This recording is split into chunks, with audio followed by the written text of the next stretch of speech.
मोहम्मद इश्तियाक मेरा भाई है मुझको।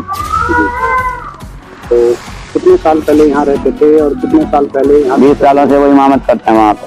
शादी से पहले ही मैंने उसको लगा दिया था मस्जिद में। तो वो मस्जिद है अल-फलाह कॉलेज की, वो मस्जिद है कॉलेज की तरफ से ही वो इमाम है वहाँ पे। अच्छा। तो 20 सालों से वहीं रह रहे हैं और बच्चे भी उसके वहीं रहते हैं। बाकी वैसे हमारा भी आना जाना होता है, हम भी आते जाते हैं, वो भी आता जाता है, ऐसा कोई मामला नहीं है। बाकी उसने जो है फतेहपुर में एक जगह ली थी, उसमें मकान बनाए थे 4 कमरे, वो कमरों को किरायों पे उस दिन से किरायों पे चलते थे वो। उसमें से एक कमरा इस डॉक्टर ने भी ले लिया था, पता नहीं कब लिया, ये तो हमें पता नहीं, साल पहले लिया, महीने पहले लिया, कब लिया। उसके बाद में अब हमें पता नहीं उसमें किराएदार क्या कर रहा है। हमारे और कमरे भी किराए पे ही पर ही चलते हैं, हम वहाँ देखने के लिए तो जाते नहीं है उसमें किराएदार कब सो रहा है कब जग रहा है। महीने नहीं जाते, 2 महीने नहीं जाते, तो किराया लेने के लिए जाते हैं और कोई वास्ता नहीं पड़ता हमारा। उस कमरे से जो बता रहे हैं कि उसमें से कच्चा निकला है, तो ये लोगों की बात है, सब जो मीडिया जो है वो बता रही है कि उसमें RDS निकला है, कुछ लोग बता रहे हैं कि उसमें कोई और दूसरा केमिकल है, और कुछ लोग कह रहे हैं कि उसमें खाद वगैरह है, बीज वगैरह है।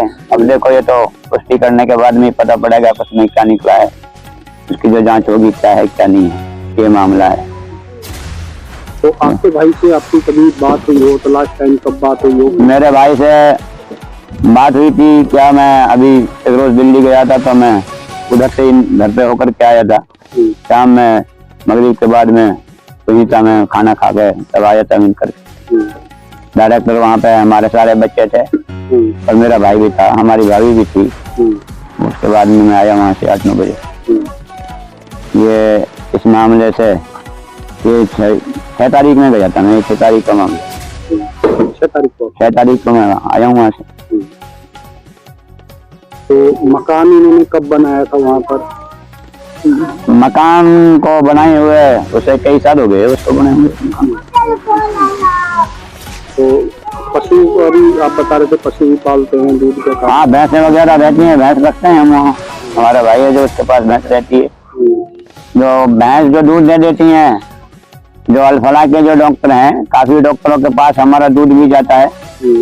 जैसे कि चाय वगैरह या दूध पीने के लिए जो दूध लेके जाते हैं, तो काफी डॉक्टर वहाँ से लेकर के जाते हैं दूध। तो जिसके आधार पे पैसा कोई आदमी कभी पैसा कैश भी करता है, कभी फोन पे भी करता है।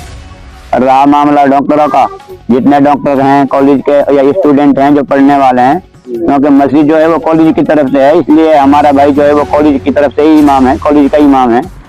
अब वहाँ जो नमाज पढ़ने जाते हैं, सामने उसके पार्क भी बनाया हुआ है कॉलेज वालों ने, और काफी सारे वहाँ लेटरिन बाथरूम भी बनाए हुए हैं।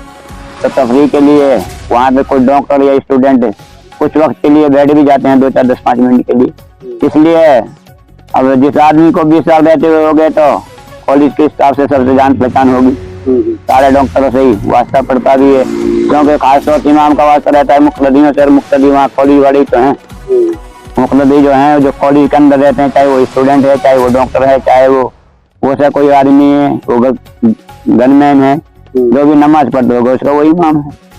इमाम का वास्ता मुख्तदी से होता है। तो आपके भाई को जिस तरीके से आरोप लगे, कितना सही कितना गलत? हम इसको बिल्कुल गलत मानते हैं, क्योंकि हमारा कोई वास्ता नहीं है था, और हमारे गांव से आज तक हम उम्मीद करते हैं कि हमारे नाम से पुलिस में रिपोर्ट भी नहीं होगी। हमारे किसी खानदान, काका, ताऊ, बाप दादाओं के करीब दौर से किसी भी परिवार में किसी के नाम से कोई ऐसा मामला नहीं है, ना हमारा कोई ऐसा भाई या काका ताऊ का या हमारा और कोई छोटा भाई इस ऐसी चीज से कोई वास्ता नहीं रखते हम।